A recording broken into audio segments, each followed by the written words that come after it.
lots of the teachings for my vision quest were about being an initiated shaman at this time. And that this is the time of no secrets. This is the time of sharing. This is, they said, look, there was a time, my ancestors would tell me that there was a time when we had to keep all these things secret because the culture was going to be annihilated.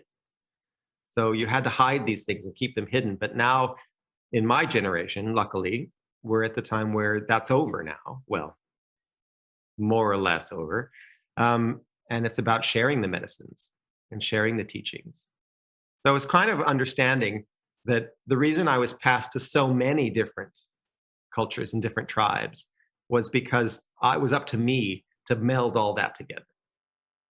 So, and is that the possibilities that you open up for other people now through merging all the different wisdom from all those different tribes? Because, it sounds like these are not the kind of experiences that you see as you did that first advert with White Bear.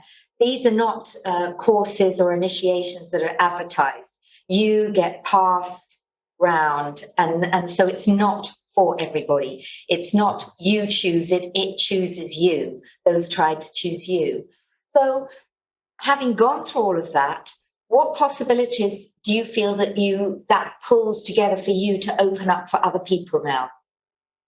I think it makes it incredibly accessible. And I think one of the possibilities is that I'm to understand that my training as a shaman and the things that I've learned to do are bridges for people. And I think my job is to present that bridge and say, come on, because possibility will only exist if you cross the bridge. Possibility only exists if you're willing to ask, if you're willing to try. That's the door to possibility, right? You can't just, yeah. So there has to be an active choice that you make, or just be curious.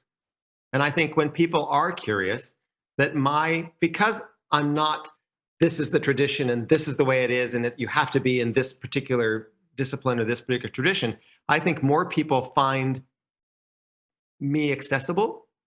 I think they find me more practical and accessible. And I think that grounded approach only can come because it wasn't this weird thing that I did on one weekend. I lived this for a year and a day, and now 35 years that I have, this has been my spiritual discipline. And I think that is just, I know where the doors of possibility are. So when someone's curious, I go, right, you're curious from your tradition. Come here, the door, your possibility door, it's right there. Come here, let's go across the bridge. And then they have to open the door. But I think I can lead them to the door because it's been so many different disciplines in so many different countries. So is that why the reason that people come to you to help opening those doors of possibility, or do they come for healing, for ceremony? What are the reasons people would seek you out? All of the above. I became a licensed celebrant, so I could do marriages and funerals and death midwifing. So sometimes I've done quite a lot of death midwifing. Sometimes they come for healing. Most of them come because somebody has said, EagleHeart, is this shaman that I know. And they go, I've always been curious. So I always get the people that say, well, I've always been a little bit curious. And I'm like, well, come on. So I do public ceremonies as well. So I do equinoxes and solstices.